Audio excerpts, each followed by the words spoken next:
Shagun, you should come down to the farm. Let's shoot the podcast here. Amazing. We'll see you at the farm then.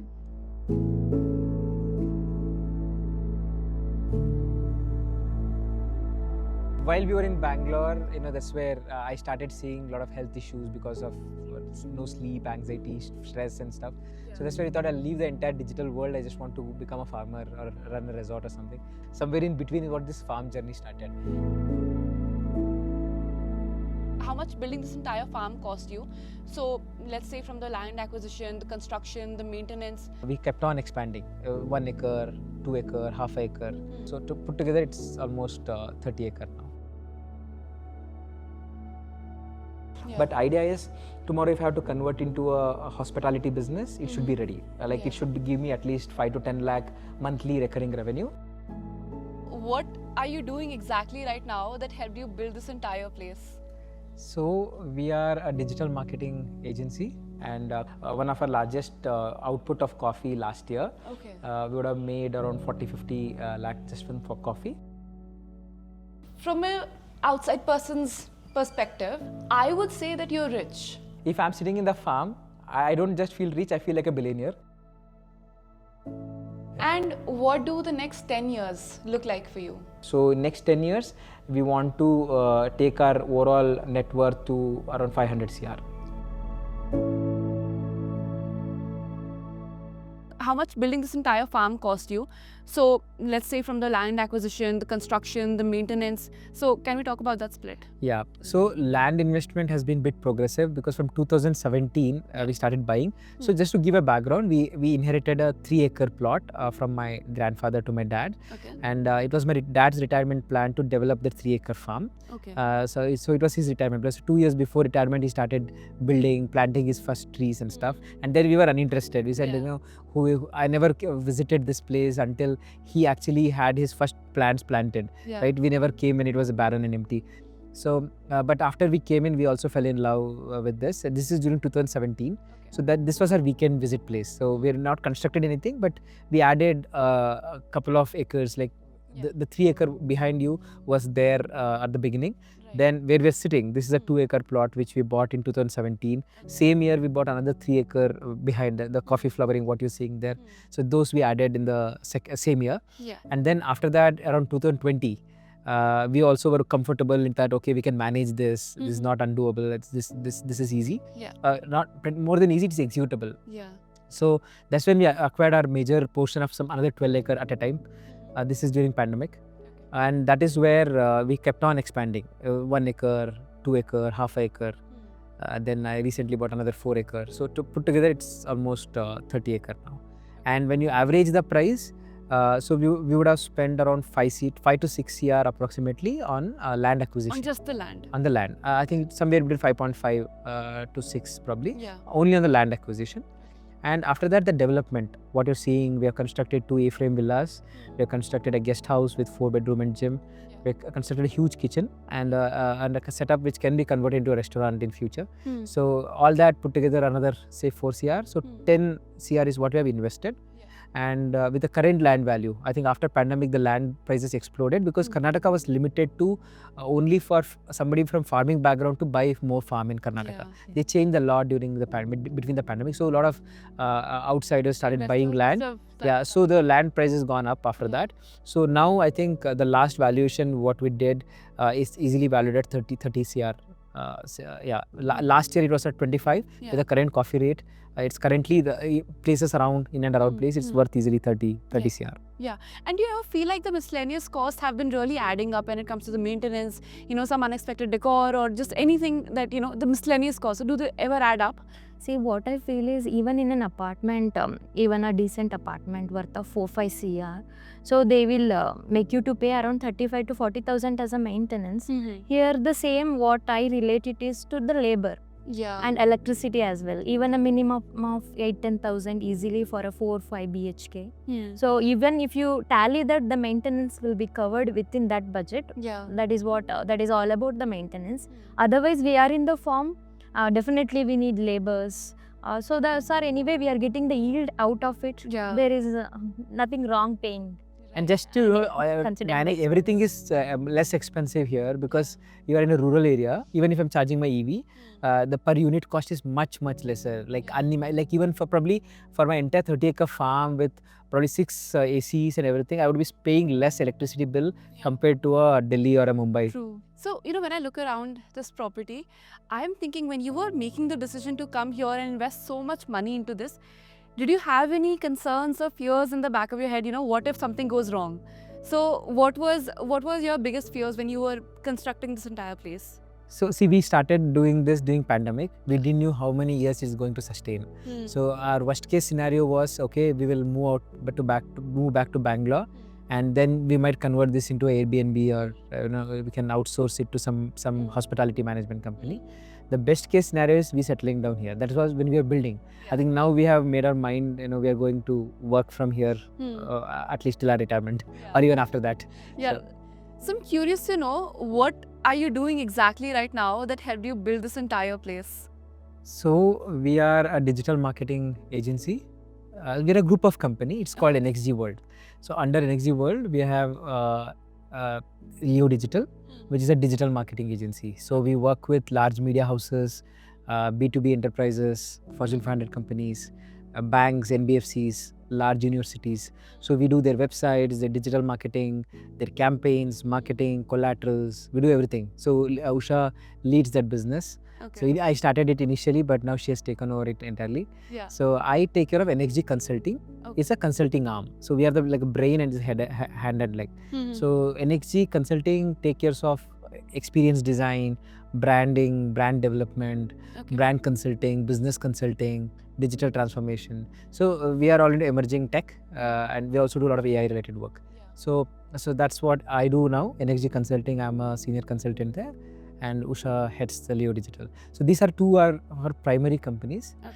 And apart of that, we have invested in multiple other startups as a sweat equity. We're not put a lot of money. It's mostly like a venture studio model where we co-create solutions with other founders. Somebody watches this podcast and they're just so inspired by your story and they're like, I want to buy 1 acre of land. How much would it cost them today? And are there any hotspots or locations that you think they could be looking at? Okay, so first recommendation is, I think you should always buy a land where your roots are, so that you are connected to that land. Otherwise, emotionally, even for the community, you don't feel belonged sometimes. Okay, so I think that is important. Second, I don't recommend getting, like most of them, the real value addition happens to a land when you buy an empty plot. You do as per your planning. The moment you take a managed farm from a corporate who is selling it, then the value addition is gone because they already oversold you by 4x. Right? So my suggestion would be, if somebody is trying to sell you land, agriculture land in square feet, run away. Because the idea is agriculture lands are supposed to be at least 1 acre or 2 acre for you to make any reasonable difference, or to at least make any meaningful difference for yourself, right? And you can't buy that in square feet. You have to buy in guntas, in cents, wherever a different part of the country has different method. At least 1 acre. 1 acre is a decent enough, and you should not be paying more than 40 lakh. If it's an empty plot, probably should bargain for 20 to 25. Or if it's a decent farm with some trees and some infrastructure done, probably 40 max. Beyond that, you'll not be able to make your ROI, because after that curve, the land grows very slow. The moment you take an empty land, you develop it properly, the delta, the increase in valuation is very good. And probably then if you want to change hands, you want to do something, it is much easier. But what I would recommend is not to burn too much money, like put your whole life's earning in there. And I keep talking to my wife that people are trying to escape the city life, because they are feeling they are blocked and they are hooked to a developer. They put their entire life earning to their apartment, and they're trying to come here. But unfortunately, the same developers have different names, and they still selling the land, and they're still making them a hook. They're still doing managing farm, and they're charging every month. So idea is, I think, go a bit raw. Go a bit frugal, and try mostly to talk to a farmer, a direct end customer, and try to bring down the price as much as possible before, because whatever price is already worth jacked up, right? You try to get a good deal, and once you have a deal, then you do your planning and everything. So why I say this with confidence is there are a lot of people who reach out to me saying, can you help me, or can you consult me in building one? I have seen a lot of people, the only mistake they've done is they paid too much to the farmland. Yeah. And that would be the bulk of the cost. Yeah. So you should go to an emerging area. So as the idea is, you don't need to be on a highway, right? The whole point is for you to get privacy, for you to live that life. You have to be away from the mainstream villages, towns, and highways. Right. So you have to. The moment you go 10 kilometer inside in any place, it might be emerging area like Tumkur. You go 10 kilometer inside. It might be Bangalore, Udupi. You go 10 kilometer inside, or even in say Coimbatore or Vizag. The moment you go a bit inside, you will get a piece of land, which is reasonable. I think that's that's what I would recommend. Let's go back to the very beginning. How did your journey begin? How did you guys approach all of this? So when did it all start? Okay. So we both are from the same town, Belur, very small town, no much hustle and bustle. Yeah. And then we studied in Chikmagalur. So this was a hilly town, laid back, cool small town without much rush. Yeah. So we both studied there. She's a mechanical and I'm a computer science engineer. Okay. And finally, during my final, I had to drop out. Though, but broadly, we started as careers together. And when she started, I think you can just, yeah. So she started as a professor, a lecturer and a professor. Then I was starting up my company together. So that's how it started. So we had the same school. We were in the same college. Yeah. You spent your entire life together. Wow. So yeah, that's how it started. Yeah. And while we were in Bangalore, that's where I started seeing a lot of health issues because of no sleep, anxiety, stress and stuff. And after I exited from my first company, I wanted to stay calm. So that's where I thought I'll leave the entire digital world. I just want to become a farmer or run a resort or something. So that's where we came back. But 2017, but it didn't stay for long. I couldn't stay back. It was too boring. It was too slow. So we eventually went back and started Leo Digital again. But ideally, the idea came during that stressful transition time from exiting our first company to starting the new company. Somewhere in between, we got this farm journey started. And as you see, we grow coffee here. Between coffee, there is pepper, black pepper. And we also have fruits, like we have a lot of avocados. We have even small amount of apple, mangosteen. So a lot of exotic fruits. Otherwise, main crops, we have coconut. A lot of coconuts, around 600 trees now, and areca. So we do all that. But I think you're in the right time of the year. If you see, this only once in a year this happens where we actually, the coffee flowers. And, you can probably smell that. I can actually in this particular day. This is the only time of the year it blossoms after the first rain, and you're at the right time. So So is this your primary, is this the primary way that you're monetizing the farm, or are there other ways that you're doing it or planning to do it? Coffee still is bread and butter in the farm. Most of our acreage in terms of area is covered by coffee. And those coconut still takes another 3-4 years. It's been already 5 years, probably 4 years, another 3-4 years it would take. But broadly, coffee is the bread and butter. And even this year, we broke even all our expenses apart. I think coffee, and with the current price, it is good. So that's why I think this year, I think coffee is good for everyone, not just for us. And I'm curious to know, because this lifestyle, it requires determination, right? So who was, between the two of you, who came up with this, vision first that, we want to leave behind the city and we want to come and start something of our own. So between the two of you, who started this? Obviously. No, it was my idea. So because obviously for me, I think what was non-negotiable was quality of air and the quality of life. Even if we had in 2016-17, we had an alternative plan of buying a good 4 BHK huge house very close to Lal Bagh, which is a huge garden in Bangalore. So we had that plan, but somehow it was not convincing. You putting your entire 3-4 years of your saving into that one thing where you're packed. And because we were born in small town, that the space was always there. It was not like we were always confined. We were playing around huge areas. So that was there, and I didn't want that for our children to to confine with a small space. So I think that's where the idea came in. But actually the buy-in happened together. I think her support is definitely.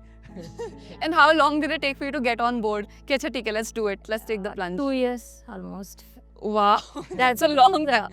He's the most logical person. He had answers for all my questions, whatever I asked. I had to take her every weekend from 17 to 19, bringing her here to spend weekend. We used to have small picnics here. So that's how she got exposed and she started falling in love. But until both of us are bought in to the idea, it's not possible, right?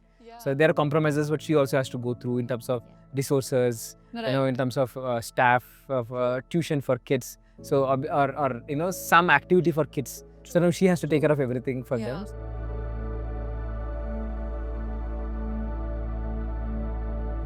So Suhas, you have a beautiful property and I loved taking a tour here. But now let's talk about your personal finance journey. Sure. And talk about the details of how you even built this place in the first place, right? Yeah. So take me back to the beginning of when you started everything, right? What was the first salary like? How did it grow over time? What was your first investment? So let's talk about all the pivotal moments. We started in 2010. That was my final year of engineering. That's when we started the company. And the first 7 years, I didn't draw any salary.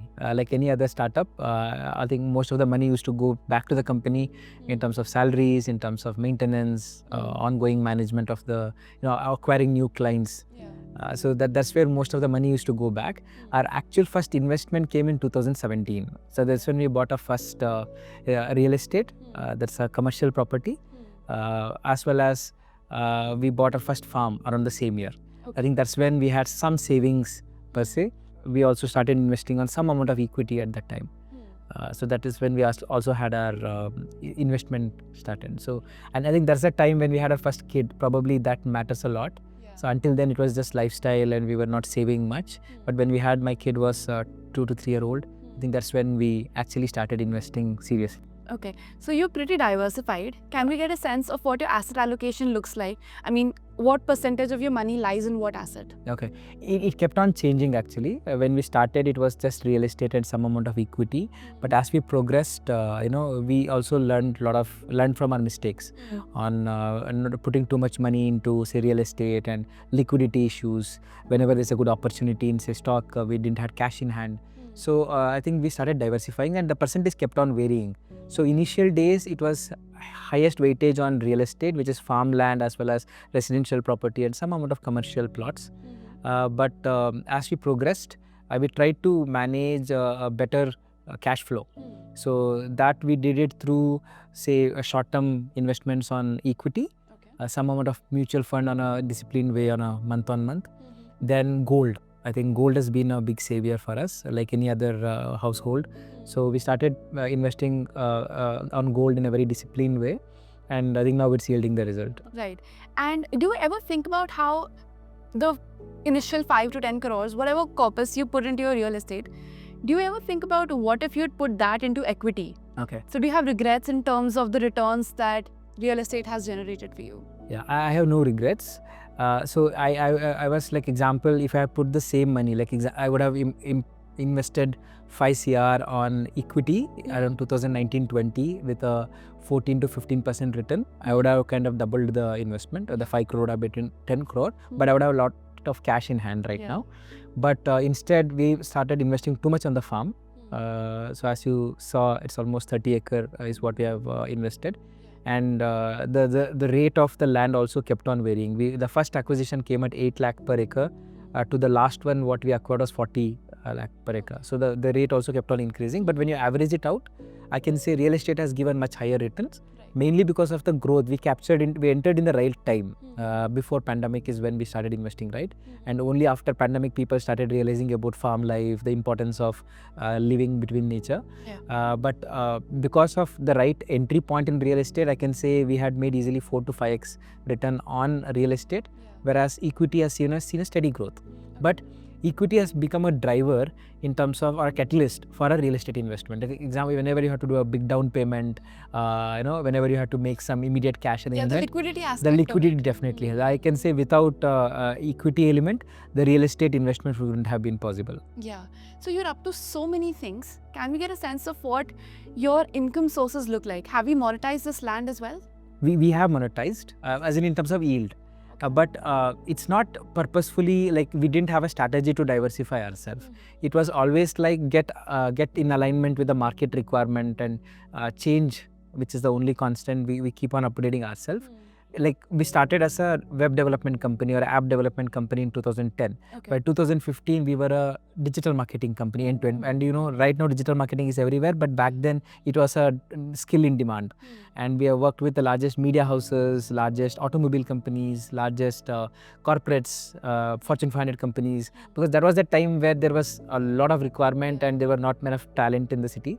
So we kept on changing, and then to consulting, but we kept our first business is still active. Like we still manage around 500 websites, right? My first client whom I did in 2010 still exists. They renew every year, they upgrade, they maintain. So there is an ongoing element to it. Digital marketing is our bread and butter. We have our biggest team and biggest cash flow happening from our digital marketing business. Consulting is niche. Cash flow is not big, but it's a high margin business because it's 100% service. And through consulting, we are also tapping into multiple markets, right? So we are in UAE, we are having our clients in US, in Egypt, in Sri Lanka, some other Southeast Asian countries. So that has helped us to diversify. So in an up and down cycle, whenever suddenly real estate is down, we have corporates helping us. Whenever there is a financial issue anywhere in the like a market issue, NBFCs are not spending too much. We have consumer electronics or consumer products working well. So that diversification of both client and business has helped us to stay afloat across the turbulence times. So you are well diversified with your investments and with your income streams as well. Yes. Farm, as you said, like we just started. We just had one of our largest output of coffee last year. We would have made around 40-50 lakh just for coffee. And coconut is still not started giving yield. Fishery is also, we are not focusing too much on fishery right now because it's need a lot of time and attention. Our arecanut is yet to give its first yield. So right now with just coffee and pepper, we are making out decent returns. This was the first year where we actually broke even and made some money. And because also for the coffee rate, as I was telling you, the coffee also has become like gold and other asset classes. It is fluctuating a lot. Starting of the year, it was at 27, 28. Today, it's at 23. It also has become like a commodity trading even for farmers. So, but yeah, you have to make most out of the fluctuations. So we sold it at the right time. So firsts are always special. Do you remember when in your journey you made your first crore? So in terms of top line of the company turnover, we made it way behind. In 2015-16, we were already CR in terms of our business turnover with a small team and not much expenses. But as I can remember, we made our first CR in terms of our cash in hand, some amount of investment, some amount of land and stuff around 2017-18. So it took me first 8 years to reach to that 1 CR. And from an outside person's perspective, I would say that you're rich. But do you think that you are? Sometimes it is subjective. If I'm sitting in the farm, I don't just feel rich, I feel like a billionaire. Because I have all the time in the world, I have all the comforts, I have family with me. I don't feel like I'm missing anything. So I think that's the sense which comes from inside, right? But obviously, I'm not a saint. Like when you go out, you're in Dubai or you're in a major city and you see a good car passing by, I feel, okay, so there's a lot to do. There's a lot to do. So because I think for women, probably that's a brand or a gold or a jewelry. For men, obviously, it is cars. So you feel like when you see a Lamborghini passing by, you definitely feel you're poor. But yeah, there's a long way to go. But I don't aspire to buy any of those cars. Because when you grow up, you have some aspirations, right? BMW, there might be better cars than that, but that's an aspiration.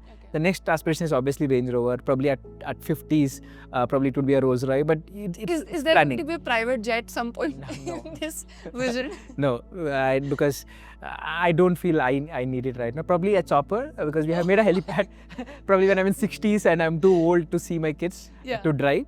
Probably we already have a placement for chopper made. So wow, you probably, manifested it. Probably when it's 60 or 65. 20 years away from now. So now I'm curious, what does your car collection look like today after that first car? See, whatever cars I had bought or invested, it's basically an impulsive thing of a boy, right? So I wanted to get my first car. It was the first car for the family as well. That's a Ford Fiesta. That I bought it in 2010 when I was my final year. Right, in 2 years I changed it to a Verna because I was getting married. So again I sold that at a good 40% depreciation and loss, and I had to invest on a Verna. And 2 years from there I had again I had a kid, so I wanted a safer car, so I went to a Volkswagen. I got a Vento, right? Then 2 years from there, so on my 6th year or 7th year into work, I felt I had to look more executive. People are not taking me seriously. Then I upgraded to Jetta. By the way, till now, until this Jetta, what I said, I never bought a first-hand car. It was always a trial run or a test drive car, or it was a car which is not run more than 5,000. I used to get deals, right? I am hunting always for a good deal, and I always got a good deal, which is probably 20 to 30% lesser than a brand new car, but it's still a brand new car, right? And then after that, after Jetta, that's where I got my second kid. So then I think I started realizing that I am burning too much cash on cars. Finally, So almost for 5 years, I stick with my Jetta, but I had my dream that by age of 30 I should get a BMW. Okay. So exactly soon after my birthday, I got a BMW X1. So that is with a lot of debt, as in 50% cash and 50% EMI. But I got it from a company name. I think I had mentioned in... So it was a business expense. It was a business expense. I think after Jetta was my last personal car. Okay. Until then, I would have got around 5 cars. Everything I'm getting in the company's name. Obviously, GST returns are there. You get depreciation and all the benefits. And that BMW was my biggest investment back then. It was the market value was around 52 lakh, and I got it at 42 something because it was a test drive car. And after 5 years, I drove it for 5 years, and I sold it at a profit. How? So that's a funny story. So that 50 lakh BMW had become 60 lakh by then, and after 5 years, obviously the rates, the battery, chips, everything, the price got increased. I had claimed depreciation consistently for 5 years. And when I sold, I was obviously the first party because it was a test drive car. I still got good value. I sold at 25. I sold at 25 lakh. On paper, I was still making profit of that deal.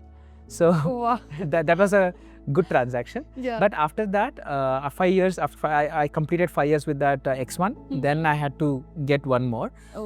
So that's where I got the current EV, which is iX. Again, that was a significant investment. I think it was around 1.3 to 1.4 without taxes. That was a good deal again. Currently, it's now 3-year-old. I think I'm just completing 3 years. But again, I would still feel we have claimed enough depreciation. I have saved enough on fuel, probably some amount of carbon credits. And what do the next 10 years look like for you? So next 10 years, it would be more about, first 10 years was all about building relationships, learning skill sets. As a consultant example, I'm doing digital transformation. So I have to know use cases. I need to know, clients have to trust me. So I still remember in my first business, even if somebody had to give me a 5,000 rupee work, they used to think five times. Now I have seen like people giving me their lifetime amount of saving. Like imagine if somebody is promoting a startup, they have saved all their life's money and they're handing it to me saying, build a tech for me or build a marketing campaign for me, and just hard-earned money, and people are trusting on that. So that's a huge responsibility. So things are evolving. So in next 10 years, we would probably focus on optimizing our investments, because what we have realized is with AI and everything changing so fast, margins are going to come down. From consulting firm to our digital marketing business, our margins will definitely go down. While we still retain the number of people, you don't know when the next ChatGPT moment would come and suddenly kill everything, right? So what we are doing consciously is building more asset classes. So one is the farm, definitely. We have still not made enough money, but idea is tomorrow if I have to convert into a hospitality business, it should be ready. Like it should give me at least 5 to 10 lakh monthly recurring revenue. That is one. And other investments what we are making. It's not like a regular rental income. Like I can invest on a home and just give it on rent. The returns is less than 2%, right? So we are looking at all the investments which are focused on short-term rental. Like in Bangalore, there's a beach property which we're looking at, which can give you a very good return. It will give easily 7 to 8% return because it's a short-term rental, right? So we are trying to diversify ourselves, and whatever money we are investing, we are trying to invest it wisely so that at least I can't have a equity kind of a growth on my asset because my base is not too big, right? So if I'm sitting on a 50 CR corpus across my asset classes, right? It might be real estate, gold, equity. I can't afford to have a just 15% growth. I can if I sit comfortably, but I feel if I'm able to make my money work harder and somehow reach that 30 to 40% return net, that's where I think we'll be in a very good state. So next 10 years, we want to take our overall net worth to around 500 CR. So Wow. that's an ambitious plan. Yeah. But I because if I have done from zero, I have reached say 100 CR in 15 years. Yeah. I'm very sure with whatever basic corpus and a lot of wisdom which you Yeah. have got in these experiences, I'm sure 500 in next 10 years won't be a big challenge. Yeah. Given all the market scenarios, macros are in place. Have you noticed any differences in yourselves ever since you've come here and you're spending majority of your time here? In how you approach work, approach life, approach your relationship? Yeah, a lot of things. Initially, I was so rushed to do all of it. The mindset was okay. I want to do first. A lot of peer pressure and Yeah. lot of things. In that way, I realized okay, how much we want to achieve. What is the long-term goal? Yeah. What are the tangible results I can expect? True, very true. We're jumping from point to point, Yeah. jumping from meeting to meeting. Yeah. You don't get time to think, right? Yeah. So I think that is definitely very important. Yeah. So one, the slow life. I think we start slow. We are not in a rush to start Yeah. a day to live somewhere. Right. We are all working from home as a team. Yeah. So that's where I think the slow life is something what you have learned here. Yeah. Thank you so much for hosting us in the team. We had a beautiful stay here. And when the audience watches this podcast, I'm sure they'll be inspired. But what would be that one lesson that you would want them to take away from this conversation? See, I have a simple thing. One is reverse migration. That's the only thing which can save the country and all the cities. Yeah. I would say I would urge, if not moving back to your hometown, start finding a place or at least start making investments back in your hometown. Yeah. Bangalore is not yours or Delhi is not yours. Your hometown is yours. So I think that would be my first thing. And second, prioritize family, kids, parents. Yeah. I think spend more time with them. I think that's the most important thing because whatever time you spent on road is going wasted. So your life is getting wasted. Yeah. And what would you want to say to? See, I always believe in we should do slow and steady things for a long term. In that time, we should enjoy what we are. Thank you so much for hosting us Thank again. you. Thank you for being our guest. This was one of the most refreshing conversations I've had in a long time. We are very glad. And I'm sure the audience will love this. Yeah. So thank you for hosting us. Investment in the securities market is subject to market risks. Read all the related documents carefully before investing.